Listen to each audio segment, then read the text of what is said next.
بسم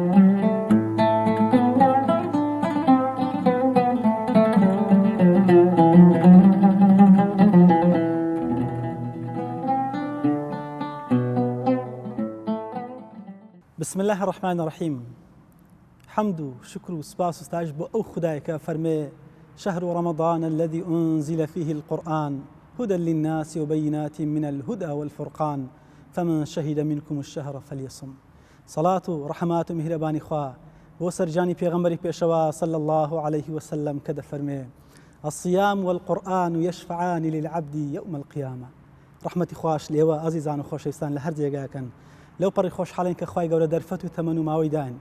ئەم جارش لا بەرنامەی بەفەڕ بە خزمەتی ئێوە گەیشتنەوە. دیسان و سپاس بە خوددا کە ئەمەی گەیاندەوە مانجی پیرۆزی ڕەمەزان. ئەم بەرنامەیە یەکەم بەرنامەیە لە مانجی پیرۆزی ڕەمەزان. بۆیە دەمانەوێت باز بکەین لە باسی قورئانی پیرۆز. قورئان کە لە مانجی پیرۆزی ڕەمەزانە دابەزی. قورئانێک لە لۆح المەحفوظە لەلایەن ڕەب العالەمینە بە زوبریلی ئەمین کە گەورەی هەموو فریشتەکان لەوێشەوە بۆ سەرجانی پێغەمبەری پێشەوە صلى الله عليه وسلم کە فەرمەنا سەید ولدی ئادەم ولا فەخرا گەورەی هەموو بەنی ئادەم دواتریش بۆ سەردڵی هەموو ئەو ئیماندارانەی کەوا بە کردار و بە گفتار باوەڕیان هەیە بە دانەدانەی پیتەکانی قورئان. خۆشەویستان ئێمە دەمانەوێت لەم بەرنامەیەدا لە خزمەتی قورئانی پیرۆزا بین. ئاخۆ قورئانی پیرۆز چییە؟ کە گەورەترین معجزەی پێغەمبەرە صلى الله عليه وسلم. ئێمە چۆن تەعامل بکەین لەگەڵ قورئانی پیرۆزە بۆی کە پێغەمبەری پێشەوا صلى الله عليه وسلم و هەروەها هاوڵە بەڕێزەکان و سەلەف تا ڕۆژی قیامەت ئەوانەی کەوا لەگەڵ قورئانە ژیاون چ فەوزێک و گەورەیەکیان بەدەستهێناوە بۆی کە قورئان لە مانجی ڕەمەزانە دابەزیوە لەگەڵ ڕەمەزانە دەبێتە تکاکار بۆ بەندەکانی. لە مانجی ڕەمەزانە ئەجر و پاداشتەکان بە ئەضعاف مضاعفە خوای گەورە پاداشیان ئەداتەوە کە خۆی قورئان پیتێکی بە مقابل و بەرامبەری دا ئەجر و پاداشتە و لە مانجی پیرۆزی ڕەمەزانە زیاتر و زیاتر خوای گەورە ئەجر و پاداشتی بەندەکانی خۆی داتەوە. قورئان خوای گەورە کە جبریل عەلەیهی سەلام دەنارد ساڵانە لەگەڵ پێغەمبەری پێشەوا صلی الله علیه وسلم دەوریە کردەوە. ئێمە دەمانێت تاوتوێی ئەم باس و ئەم خواسە بکەین کەوا قورئان کەتەلۆکی ژیانی ئێمە لە خزمەتی مامۆستایەکی زۆر عەزیز و بەڕێز و خۆشەویست ڕێزدار مامۆستای پسپۆڕ مامۆستای بانکخواست بەڕێز دکتۆر محەممەد عەبدوڵڵا فەقی مراد پێشنج و تارخوێنی مزگەوتی حاجی مراد. دکتۆر جان سەلامی خوای گەورە لەسەر بێ و خۆشحاڵین کە لە خزمەتی ئێوە داین. وعليكم السلام ورحمة الله وبركاته. زۆر سپاس مامۆستا گیان دەربارەی پێشێچێکی زۆر خۆش دەربارەی مانجی ڕەمەزان و دەربارەی قورئان کە بەڕاستی دڵەکانی ئێمەی زیاتر بە شەوق کرد لە ئەو مانگە پیرۆزە و لۆ قورئانی. قورئان زۆر عەجیبە. ئەگەر باسی قورئان بکەین بەسە لەوەی کە بڵێین کەلامی ئەڵڵایە، قسەی ئەڵڵایە، ئەو خودایی کە ئێمەی دروست کردیە، ئەو خوایی کە ئێمەی خۆش دەوێ، ئەو خوایی کە غەفور و ڕەحیمە،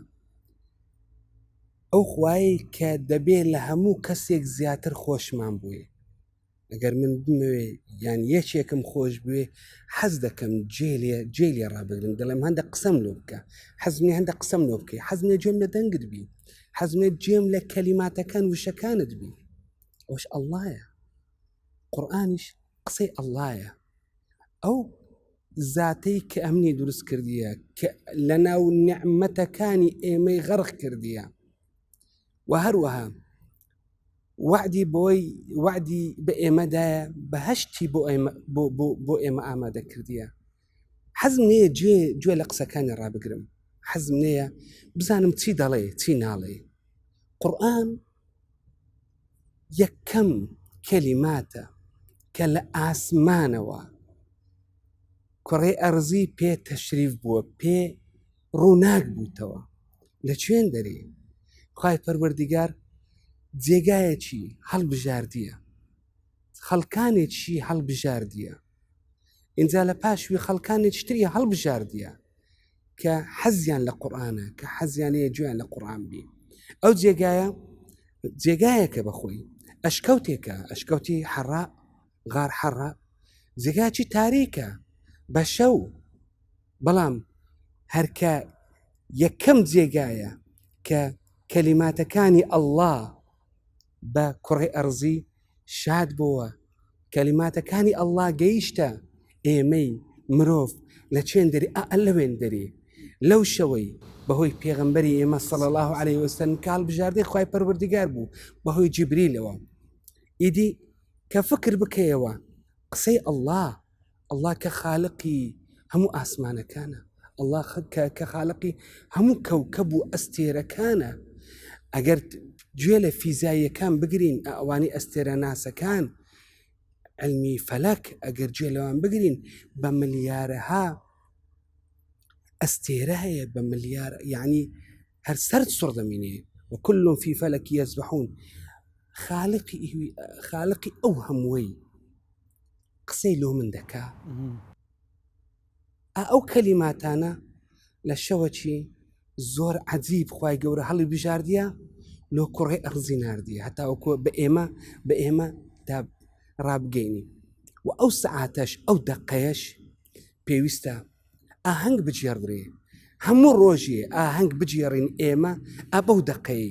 کە قسەکانی خوای پەروەردیگار گەیشتە ئێمە شتێکی زۆر زۆر گەورەیە شکرانە بژێرێک لە بەڵێ یعنی ئەگەر مەلیچێک ئەگەر ڕئیسێک ئەگەر قسەیەکت لەگەڵ بکە لەوانەیە ئەتو هەتە مانگێک هەر دەرێ و دەڵێەوە فلان کەس تەلەفۆنی لۆ من کردیان فلان کەس دوو قسەی لۆ یان فلان کەس نامەچی لۆ من نرد ولله المثل الأعلى ولله المثل الأعلى کە باز بکەین ئەو خوایە لۆ من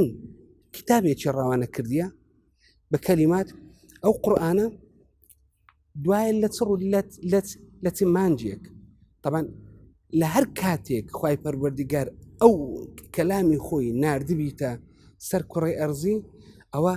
تەکریمە عەتیەی خوای پەروەردیگارەوە یعنی هەتا مانگەکەشی پێ پیرۆز و مبارەک بەهۆی ئەوەی کە قورئان تێدا نازڵ بالضبط بە هەزاران ساڵ انتظار دەکرا قسەی خوای پەروەردیگار بگاتە ئێمە وایە قەتع بووە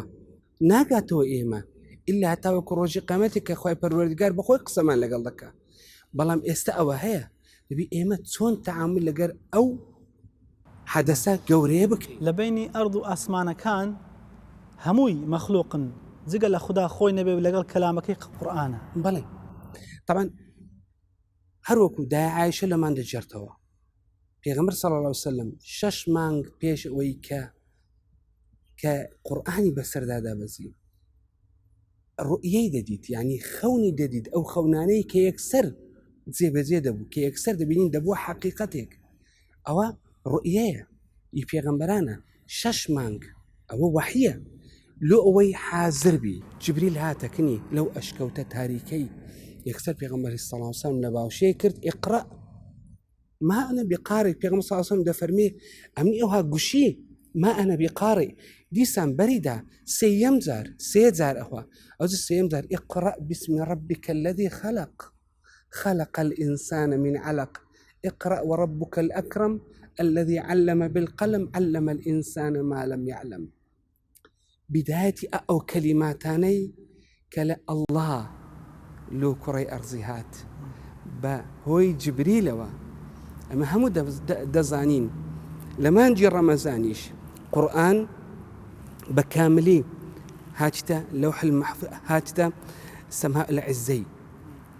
بيت العزي لأسمان الدنيا هاتي تبين دري للوح المحفوظ انت بروش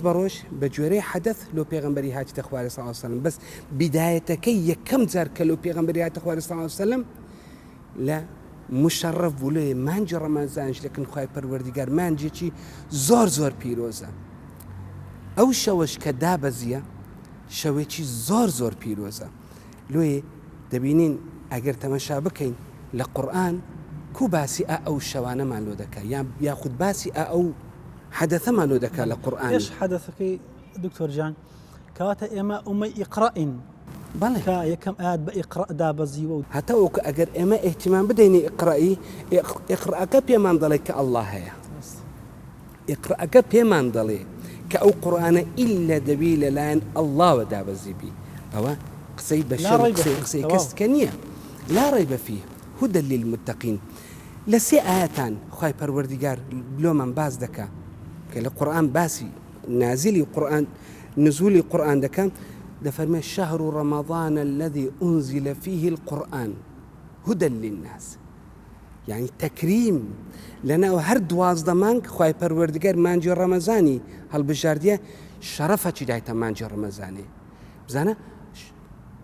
ئەو مانگە بە چ شەرەفی درایە بە قورئان شەرەفی درایە لەبەرەوەی کە قورئانی تێدا دابەزی ئەگەر ئەو قورئان لە مانگەشکە دابەزی بایە و بیدایەتەکەی مانگەکەی دەبووە مانجێکی پیرۆزترین مانگ جیاوازی مانجی ڕەمەزان لەگەڵ مانگەکانتر گەورەبوونی بەهۆی دابەزینی قورئان بەهۆی دابەزینی قورئانیە تەنها بەهۆی دابەزینی قورئانیە اینجا خوای پەروەردگار لەو مانگەی چی فەرمووە دەبی بە ڕۆژوو بین دەبی هەموو ئەوە گەورەی لۆ مانجی ڕەمەزان دەبی لەو مانگەی بە ڕۆژی بین ئێمە مسلم هل كوتاي أتك فما شهد منكم الشهر يعني بيشتر باسك شهر رمضان الذي أنزل فيه القرآن أوزى فما شهد منكم الشهر بلى فما شهد منكم الشهر فليصم سبحانه زانا يعني لبرأوي كقرآن كدا بزيا جوري قرآن ويكرديا شرفك بدات أو مانجي كأو مانجا بيروسترين مانج بي للاي خواي پروردگار ولا لاي إيما إنزا للايش كخواي پروردگار لسورة دخان تدفرمي إنا أنزلناه في ليلة مباركة بشو بروجنية بشو دابزيا لوي تمشابكة پیغمبر صلى الله عليه وسلم زور اهتمام بشو ددا لكاتي عبادة لكاتي نويجا كان حتى وكل ما نجي رمضانيش تراويح كيا بشو دكري قيام الليل كيا بشو دكري لقيام الليل تذكري قرآن دخوين دريتوا في ليلة مباركة إنا كنا منزلين فيها يفرق كل أمر حكيم إنزا طبعا سعدي لأوكي زور جوان باز دكا داري شويتي أو بري خير وبركته لتي هاتيا لويك قرآني لنا ودابزيا بزانا أوش دواي مانجي رمضان زور شوي تدايا اختصاصي كرديا لباشي السيم باز دكا خواي پروردگار كالشوي ليلة القدر دابزيا إنا أنزلناه في ليلة القدر لناو شوكاني مانجي مانجي رمضان بلي شوك لناو شوكاني مانجي رمضانيش شويك كزور زور بقدر لا خواي پروردگار في ليلة القدر لو بقدره چونك قرآني تعداد دابزيا لوي تمشاك أوي أو شوا طاعة عبادة بك تكريما لخواي پروردگار لو أو كسي تيا خير من 1000 شهر وكو عبادتي 1000 مانجية همو أوا عطية كانتيا همو أوا إتيا إيويا خير بيري قرآنية أدي أجر قرآني إيما لنا وسينجمان دانين يعني إيما مانيش وكو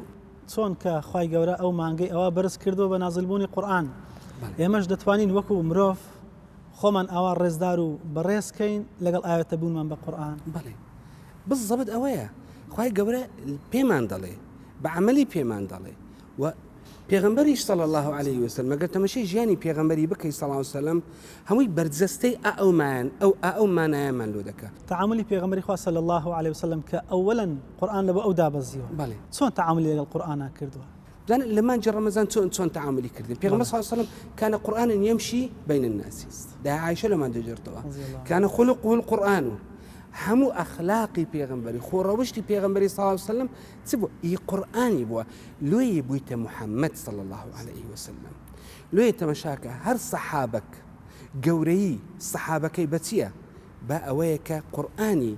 بەرجەستە کردبی لە ژیانی خۆی بە هەر سەحابە بێ بەڵام کە تابعی قورئان نەبێ محەلێکی نابێ سەحابە بوو کە جهەتی قورئانی کرد بووە منافق لە قورئانی باسی دەکات تەبەت یەدا ئەبی لەهەبی وەتەب هەتتا قیامەتیش ڕێزی لێ ناگیرێ و سوکایەتی پێدەکرێ بەڵام یەکێک کە قورئانی بگری قورئانی لە ناو سینجی خۆی دانێ چی لێدی ئەو کەسەیە خوای گەورە بەرزی دەکاتەوە بە قورئان بەرزی دەکات بقرآن برز دبيوا لوي إمام عمريش ليق لقصة كان دلي أما قومتي زليل بون أعزنا الله بالإسلام أجر أما إسلام تيا إسلام قرآن والسنة أما بقرآن والسنة عزيز بوينا واز لو أنا بيني لسان زليل دبين تمشي جاني خومانك واز من القرآن والسنة تاراديك لوي بجيري وازينانكي زليل بوينا لە هەموو ڕوەکەوە مزگەوتێکە پێمان ناکرێتەوە تاعاتێکە پێمان ناکرێت خۆشببختیە کە خۆش ناتوانین هیچ بکەین چونکە وازمان لە قورآن و لە سنەی پێغەمبەری هینایە صلی الله علیه وسلم. قورآن لە بۆ چ دابەزیوە دکتۆر جان؟ لە ئەوەی ببێتە منهەجی ژیانمان، لە ئەوەی بخوێندرێتەوە، لە ئەوەی تەعزیم بکرێ قورآن. یعنی تەشبیه نەبێ دەکرێت ئەگەر گچکەی نەکەینەوە بەڵام لە ڕوویەکەوە دەکرێت بڵێن خوای گەورەکە مرۆڤی دروست کرد وەکو کەتەلۆچێک بۆ ژیانی ئەو ژیان سازی پێ بکات. بەڵێ منهەج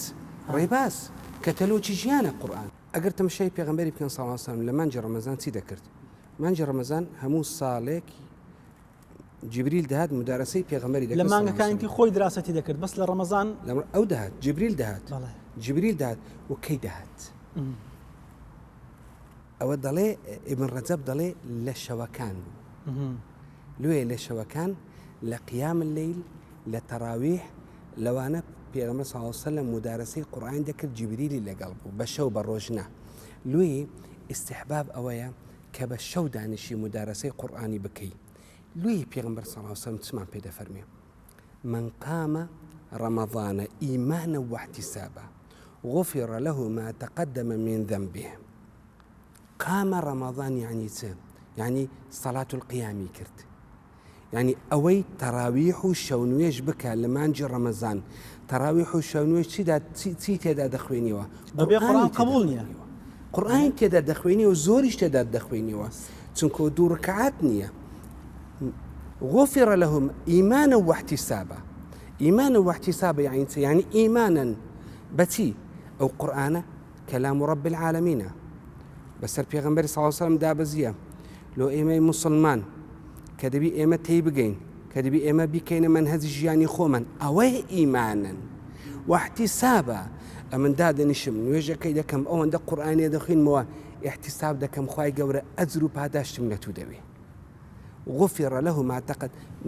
ما تقدم من ذنبه. أو بيغمبر صلى الله عليه وسلم فيرمان دكا كإيمش وكوي بشو مدارسي قرآن بكين بشو قرآني زور بخوينينوا بتايبتي لهمو روجك بلام لمانجا رمضان خصوصية تدرايتي أو مانجا لو خصوصية تدرايتي قلت مان تسنك قرآن ألو مانجا دابزيا لو مانجاش شوكان لا شوكانش شوي ليلة القدر. لوي في صلى الله عليه وسلم هروكو باسم كرد ليلة القدر خواهي پروردگار دا فرمي خير من 1000 شهر. يعني استئمان دكري زياتر لمان جي بيروز رمضان اهتمام بالقرآن دين حتما زياتر لمان كاينتر حتما دبي وابكي تمشي السلف بكا شلون تعاملي عندك كدلي اما دكري وابكين سلف همو السلف امام مالك لا حديث لو اشتانا دائما طلبه هبو كأجر مانجي رمضان بعد باي وازي لحديث فرمودش دينا وازي لطلبي دينا وازي لما مستياتي دينا بس ده تو قرآن يخوين دوا. إمامي أحمد حفتي زارق قرآني بس خوين دنوا استب دين السروي وازي بمتشي درباري قرآني بس خوين دنوا حفتي زارق ديكر. قتادة حفتي زارق ديكر. الزهري ديقوت كمان جاء رمضان دهات رمضان هو تلاوة القرآن وإطعام الطعام. رمضان بريتيا له تلاوة القرآن وإطعام الطعام. مالك هروها تازة باسم كرد. سفيان الثوري وازي لهم عبادات كان يشتهينا تقريبا إلا يفرزنا بها بس ده توزق قرآني بشو بروش بتايبتي بشو ندى نستنا تسبيني وشي إما معنا نبون لسر زاد كان بن ياخذ تمشي تلفزيون بكان إما بياوا كان وكرة كان من لسر زاد كان لا جازينو يكاني أو لو أو زادي أفرت كانش من برانبر مسلسلات وبرانبر فوازير وبرانبر نازانم أو همو لبرسي أو كاتوري ما هذه أمتي أو في غنبرني صلى الله عليه وسلم القرآن تينا جيشتوي نما كنت تمنهج خومان ولكن في رسول الله أسوة حسنة. پیغمبر صلی الله علیه وسلم قدوه له إما قدواتي پیغمبر من لا دايا قدوي غيري پیغمبر من هنا كنت من قدوه خومن لو يوم بس راديا أول لستر واجبة بيني وناو دينك يا خومن بزانين القرآن كمان تيتي دايا برو استال ما مستاهيا سندي خويندي تو قرآن بلام تيتي دقا كذلك تركت فيكم شيئين لن تضلوا بعدهما ووستي أويك أما هم لروي دراسته وهم لروي حكم بيكرنا وهم لروي آيات بون ما لقى القرآن إما بوي أو جمرة وسرقردان وسر الشوابين بلى أو دوش تسيا القرآن والسنة. قرآن والسنة فرمودية والسنتي فرمودية قرآن والسنة من بديه هشتيا إما بديه ما شلويه أوسا برو بزانا جنزا كان من شيء دزاني قرآني بخوين توا يعني براسي كارثة إما أو قرآن بوشي ويدا بزيا خلق أو هالتعامليان كرديا تاريخي بخينه هر ملتك أجر بيه يستر برزبي بسر برزبي ببيع أو الظلم لخلشت كبكا بتسي تمشي أمتي قرآن بكا بتسي تمشي مسلمان بكا للتاريخ بزانا كي صلاح الدين أيوبي كان جين انتصر لمحمد صلى الله عليه وسلم كان جي ديني خواي برز كردوا قرآني برز كردوا خوشويستي له پیغمبر صلى الله عليه وسلم زور زياد بو أو كاتي تاني قدس رزقار بكا بلام أوانيك سبر سحبيان ذكر ولا قرآن بزانا قيشنا شيء زليل لبن زليل بوينا هم هروكو إمامي عمر قسكي هي دفرمي لوي واجبي ما بزانا خواي پروردگار دفرمي إن الذين يتلون كتاب الله وأقاموا الصلاة وأنفقوا مما رزقناهم سرا وعلانية يرجون تجارة لن تبور ليوفيهم أجورهم ويزيدهم من فضله إنه غفور شكور باشد إيما التعامل ما نسوم بلقى القرآن ياخد إيما إستا كابرايق لوانية بلي أمن سيبكم لقى القرآن فيرمكن سيشت هي قراءة يعني تلاوة قرآني بخوينيوة وتدبر وحفظ لو أوسية أو بو تاچێک لە تاچی کۆمەلگا لو همو تاكا كان لە ڕووی دەسەڵاتۆنا بڵۆن حکم پێکردنی بەڵام لە ڕووی هەرێشێک لێمە دەتوانێت تەدەبوری بکەین و قراءة بکەین و حفظ لروي إيما أما درين لروي حكومات دبي حكم بقرآني بك حيت كم مقبول لي دبي حكم بقرآني بك أو قرآن هاتية لسر مستواي تاك برزي كاتو ولسر مستواي أمي برز كاتو پیغمبر صلى الله عليه وسلم دفرمي اقرأوا القرآن فإنه يأتي يوم القيامة شفيعا لأصحابه درباري قرآن خويندني قرآن دبيت الشفيع رجي قيامتي اللوتو آخر رجي قيامتي أتو إيمي قرب السر بيوستمان بخيرتي أو اندوكيا بيوستمان بتساكتشيا بيوستمان بذكرتشيا بيوستمان بنويجتشي دوركعاتيا بيوستمان بخينوي يك حرف قرآنية لو يك حرف سكا حرف يتي قرآن بخويني وأزر باداشتشي زوري هيا اقرأوا الزهراوين البقرة وسورة آل عمران في غمصة صلى الله عليه وسلم تشخيصي كرديا أودو سورتي بخوينو فإنهما تأتيان يوم القيامة كأنهما غمامتان أو كأنهما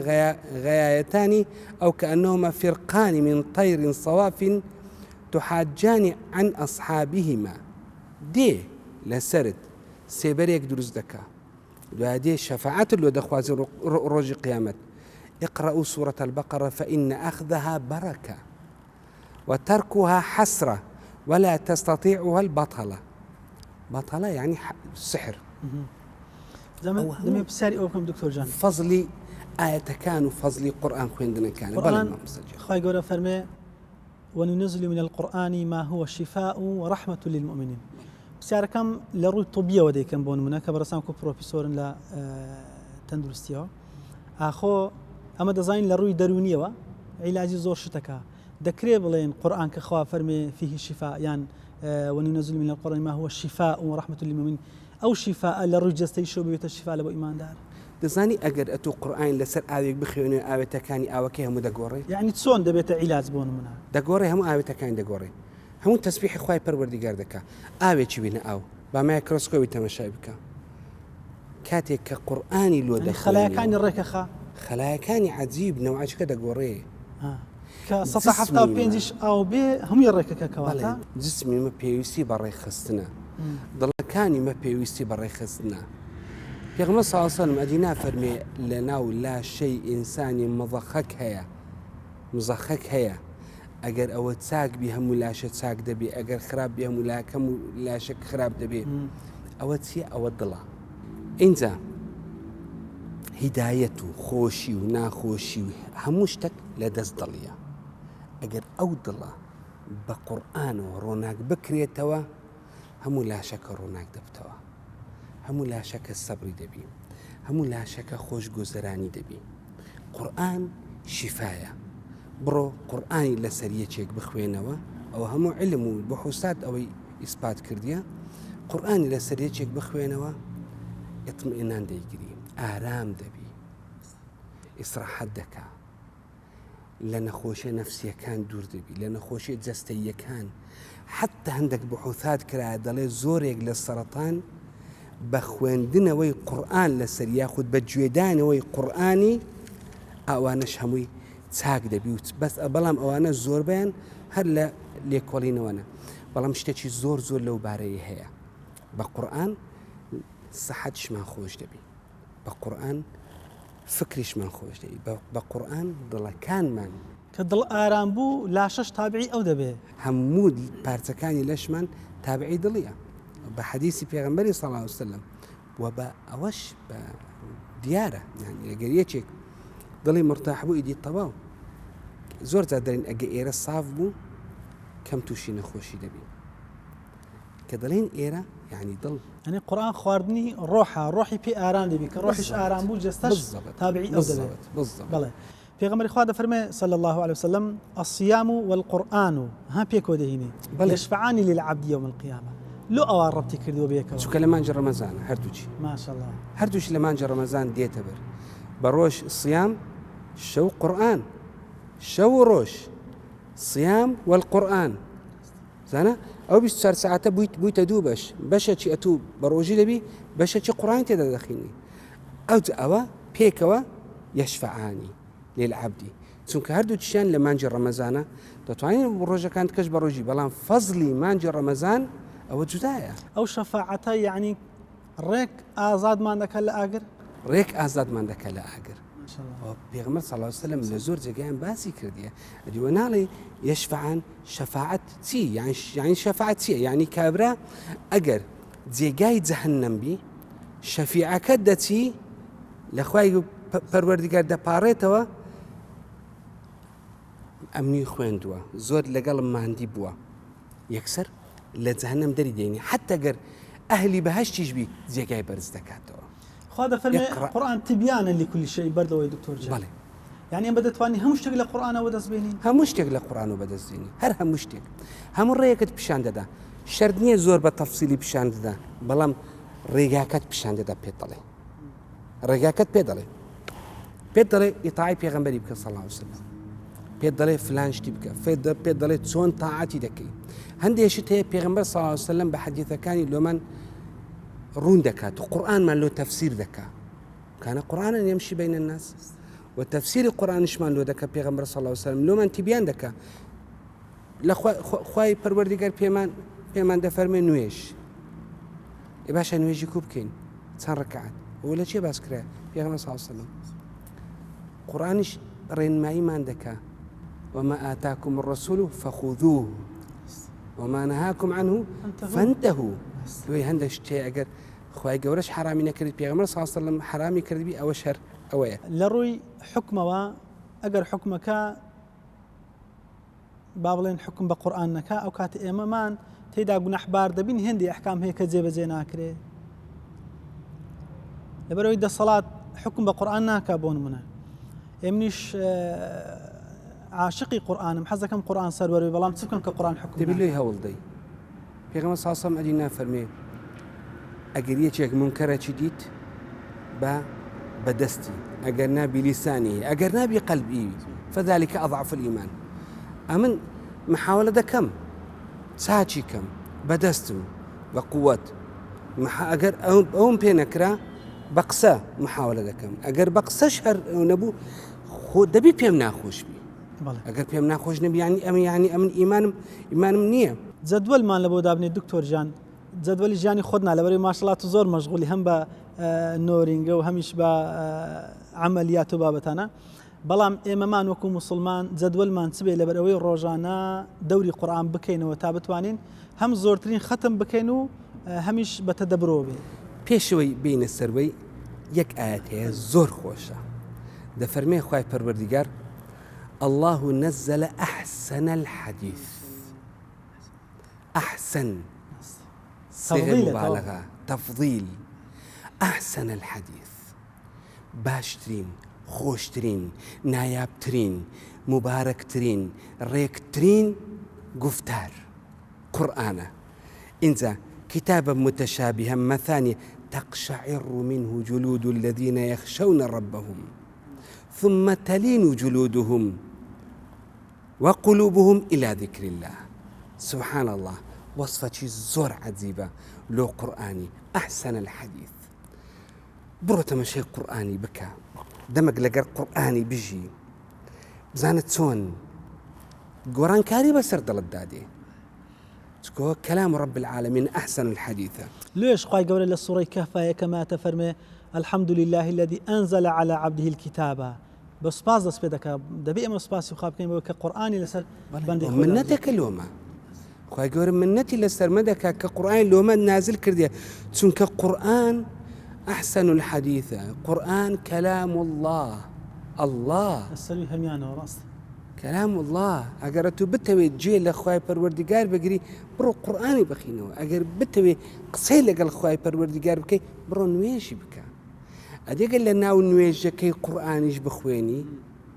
يعني تعلاقتش دروز دكي سمع رازك اگر شوك اگر بشوبي بروج نبي چونك بروج خلق ددبيني بروج فكر مشغولة بروج زور شت هيا بشو منازات چی پنهانی منازات ادي اگر بتني بيو تاريخ بيت زيك تو الله بن لقر خواي پروردگاري خواي قور اوي لما دبي شواكاني عارفه دله دكتور جان دله خواي بهم خوش گناحي همو بندكان بخي استوي من بلكو الى رجي قيامه التنها لقل من قصب كي يدي خوي استا قرانا كدي خيني خواي قور قصل لقل دكا لو جوابي سؤالك بيوست هريك لإما ورد معنا بردي شي قرآن ما نبي آخر معقولني أما قصي خواي پروردگار لسر زيجايا شي داني توصلي بدا آخر يعني لبقى ونهاتوا مصيبته وكارثته وقصي خوايا قصي الله يا لو الصحابة كانوا وردي أنهبوا أوس لو ما انتجرتوا دري برسار من الصحابة كان كرت سألت أصحاب رسول الله صلى الله عليه وسلم شون قرآن عندك وانت لما نجي رمضان دلي سي بينز حفت نو يازدا سيزدا اواني تر بحفتش طابي عندك كرت سي بينز يعني سي ما بس تيتي لروج يكم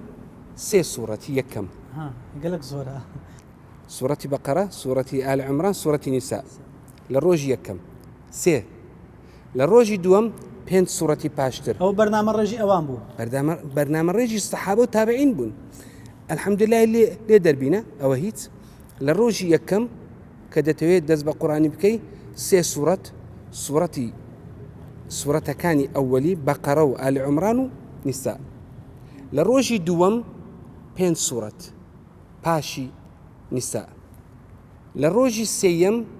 حفت صورة باشي أو برك كم ترد بيتوا جمارشان زيادة كان بله سكا كورترن حفت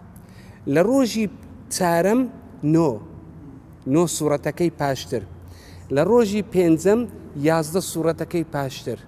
لروجي ششم سيزده صورتكي باشتر بوتسند بوتسلوهاش صورة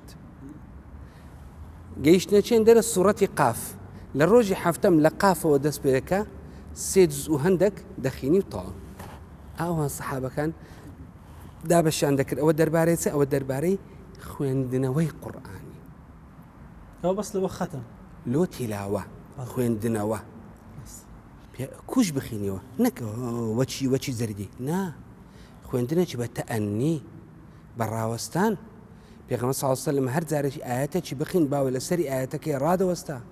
اگر استغفار بايا سبح اسم ربك الأعلى ليفرموا سبحان ربي الأعلى أو تلاوة دوم در تلاوة تشي خوش تاك تغنوا بالقرآن دنجي خود خوش كبقرآن با أوشي بخينوا دسي دنياي تشيتك أقال لدنياي ماديات نامية الرشيد تدا يا ماما سجان فليس منا أوي من لم يتغنى بالقرآن. إنت بيغم صلى الله عليه وسلم فرمي اقرأوا القرآن فإنه يأتي يوم القيامة شفيعا لأصحابه. خاي پروردگار جا فرمي إن الذين يتلون كتاب الله إن زاهتها تكوتاي آياتك أنا الليل وأطراف النهار راسته دوم لبركردني هنديك للقرآن. قرآن بيوست مسلمان هندي شي لبربي أجر بوي بكري همو أجر بوي بكري همو بلا ما أجر بوي نكري دبي هندي شي لبربي سون أتو دتسي بربارة جاي خاي پروردگار أجر أود الله هندي قرآني تيدان بي أدي بيغمبر صلى الله عليه وسلم نافرمي إن الرجل الذي ليس في جوفه شيء من القرآن كالبيت الخريب. أجر بياوك ياخد آفرتك بياو ليرة لو هردو چيدي أجر هندي قرآن لنا وضلي نبي وچيتيا وكو خانوية روخاو وايا خرابة خانية روخاو خانية بيكلك وكو أوي وايا بلام تسند قرآن لبربي وزياتر وبيتونك بيغمبر صلى الله عليه وسلم دفرمي لحديث يقال لصاحب القرآن اقرأ وارقى ورتل كما كنت ترتل في الدنيا فإن منزلتك عند آخر آية تقرأها. رجع متى لبيش تساوي أوه مخلقي ورا فلان خاي پروردگار بيد فرمي يعني ملائكتان بيدرن ورا اقرأ ورتل ترتيل بدن كتشي خوش منزلتك آخر آية. تشبيه وكو بالك بيدفري صبر دفري صبر بو قرآن دفري حتى دقيقة منزلتك زور خوش لبهشتي مو فصل قوري قرآن بحفظ تدبر يعني يعني دانش من القرآن من بيش تفسيرك من بيش بي دزاني الصحابة زور زار كدهاتن قرآن يفير دبون كأعرابي بون كدهاتنا ناوشاري دهاتنا كن صحابة يعني دهاتنا كن بيغمري صلى الله عليه وسلم في القرآن بن دعاية يا مردق يعني قلت بس بأوي لج يعني خومن فير بينو زي بكين إيشي بي بكين أو زدات سنو ديت كان مردق تدبر القرآن فيربوني القرآن أويا خوين دنوي القرآن أويا لبر كردني قرآن أوي إيش بيكردني قرآن. الدكتور جان لبري ما كمان برو كوتا دروا دميوتا كوتا لبو زناتان بزي بيلم إمامان لروجاري شوكو أمرويا كلا كوتاي زمان دنيا فتنة دوري ليمان داوا بوي إما صلح بكين آش بنو لقر خوابتابتي لمانجي بيروز رمضان صون آياتي قرآن بين بوي هم للدنيا دا آسودو كامران بين بجين خواجر رحمة وبركة خوي بسر مانا نازل كهم لروج قيامتش سربرز سرفراز بين تمشي بيغمبر الصحابة بكين أجوان قدوة إيمانينا تمشي وان بكين الصحابة كان مدارسي قرآن ذكرت مدارسي لا بيتك لبيوت الله لمزقود يعني لمالك سيتسارك داد نشتن قرآن دخوين دولويك مدارسة ذكرت تفسيري باز ذكرت لجاني خوين تطبيقي ذكرت تمشي بيغمبر الصحابة بكين تسون بشونو يجداد نشتن قرآن دخوين دوا وشوان بكين تمشي الصحابة كان بكين تسون قرآن يعني لبر ذكرت تمشي الصحابة كان بكين يعني تابعين بكين تسون قرآن يعني كرد ومنهجي يعني خوين تسونك أجرتو باهر قرآني بخويني وأجر نكية منهجي يعني خود أو هيت أو تشينية تسونك وأن يحكم بينهم بما أنزل الله تبي حكم بقرآن بكري كحكم بقرآن تنها له كاربدستي برزكانية تنها له حكمة دنيا له توش والحكم بقرآن بك أدي قرآن بيدنا فرمي وهم أمرنا هي يعني لقرآن وارد ولا بؤيمايا بديان يا أيها الذين آمنوا فلان شتي بك يعني فلان شتي ماك بتاشي يوم دقريته وراسته أدي بيما فرمي تساومان بوشين لنزر أدي بيما فرمي جل غيبة رانا قرين أدي بيما نافرمي غيبة إبراهيم نكين أدي بيما نافرمي حجاب ما مزبوط بي أدي بيما نافرمي حرامي نخوين أدي بيما نافرمي همو أو حلال وحرام كان أوي أمن دتوانم زيبكم أوي حكم بقرآن كردن دبي هريك أقل الذي جاي خوي حكم بقرآني بك ئینجاوە سەبر بەرز دەبێتەوە کاربەدەستانیش دەبی حکم بە قورئان بکەن چونکە ملت چۆنە کاربەدەستانیش ئەوها دەبن. زۆر سپاس بۆ دکتۆری پسپۆر هەم بانگەواز خواست ڕێزدار جەنابی دکتۆر محەممەد عەبدوڵڵا فەقی مراد عەزیزمەندای خی گەورە پاداشی بەخێرداتەوە پێشنەژ و تارخوێنی مزگەوتی حاجی مراد. زۆر سپاس بۆ ئێوە و ئازیز و کەناڵی ئاسمانی پەیام بەخێر بێن سەر هەردوو چاوم. زۆر سپاس خی گەورە پاداشی بەخێرداتەوە. زۆر سپاس. بەڵێ ئازیزان و خۆشەویستان ماوەی بەرنامەکەمان بە پایان گەیشت. خوازارین کە خی گەورە بمان کاتە دۆستی قورئان ئاەتە بین لەگەڵی بۆ ئەوی ببێتە شەفیع و تکاکارم هەم لە دنیاش پێ بەرزبینەوە هەم لە ڕۆژی قیامەتیش ببێتە شەفیع و تکاکاری هەموو لایەکمان. تاکو دیدار بەخوای گەورەتان سپێرم کە سپاردە بە زایە ناکات. سلام علیکم ورحمة الله وبركاته.